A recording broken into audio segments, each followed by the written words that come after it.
क्या आपको भी लगता है आपको ओसीडी है या कुछ ऐसे कॉमन सिम्टम हैं जिसे आप ओसीडी से रिलेट कर रहे हैं? तो आज हम उसी के बारे में डिटेल में बात करेंगे। तो सबसे पहले हमें समझना होगा ओसीडी होता क्या है। ओसीडी को 3 पार्ट्स में डिवाइड किया गया है। O means obsession, C means compulsion और डी मीन्स डिसऑर्डर। तो एक मेंटल डिसऑर्डर है जो माइल्ड, मॉडरेट और सीवियर 3 स्टेजेस होती है इसकी। अगर आपको माइल्ड है तो आप घर पर भी ट्रीट कर सकते हैं उसे, अपने बिहेवियर में कुछ चेंजेस लाकर उसको आप ट्रीट कर सकते हैं। लेकिन अगर वो सीवियर है तो आपको ज़रूर डॉक्टर से मिलना चाहिए, उसका प्रॉपर ट्रीटमेंट लेना चाहिए, बिकॉज़ इसके लिए थेरेपीज़ होती हैं, मेडिकेशन होती है। अदरवाइज़ अगर आप उससे टाइमली ट्रीट नहीं करते हैं तो वो आपका जो है आपकी एज के साथ साथ वो बढ़ता चला जाता है। तो आज हम ओसीडी साइकिल के बारे में पढ़ेंगे। ओसीडी साइकिल क्या है? जैसे ओसीडी में मैंने आपको बताया है, O means obsession. What is obsession?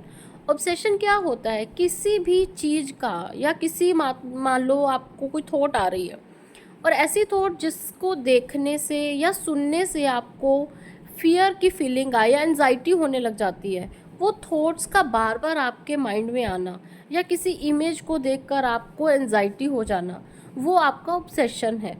ठीक है, वो ऑब्सेशन जब होता है तो आपको एनजाइटी होती है।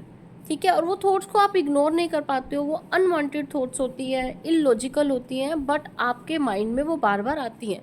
आप उसे इग्नोर नहीं कर पाते हो। अगर आपको सीवियर कंडीशन में हो, अगर आप माइल्ड में हो तो बहुत सारे ट्रीटमेंट होते हैं, आप उसे इग्नोर भी करते हो, धीरे धीरे आप उसकी प्रैक्टिस कर लेते हो।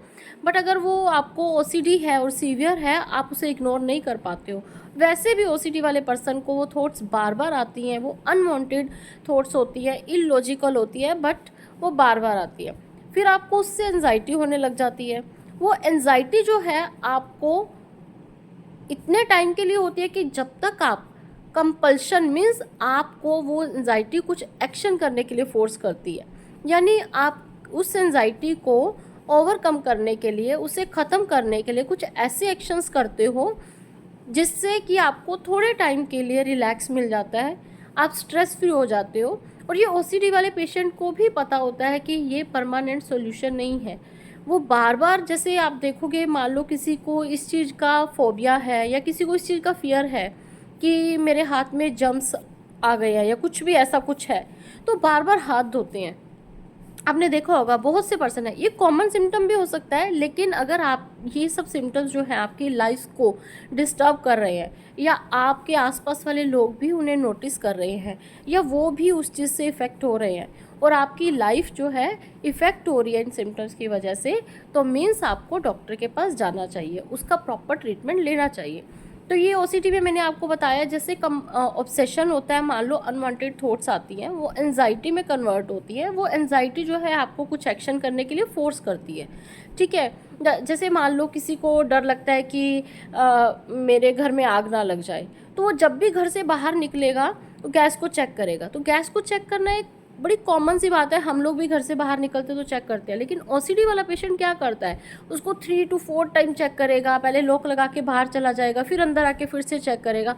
तो ये ओसीडी के सिम्टम्स होते हैं। ठीक है, वो बार बार जो होता है अपने हैंड्स, आपने देखा होगा कुछ लोग जो है बार बार अपने हैंड्स वॉश करते रहते हैं, या वो जब बात लेते हैं तो एक एक डेढ़ डेढ़ घंटा नहाते रहते हैं, उनको लगता है हमारी बॉडी पे जर्म्स है।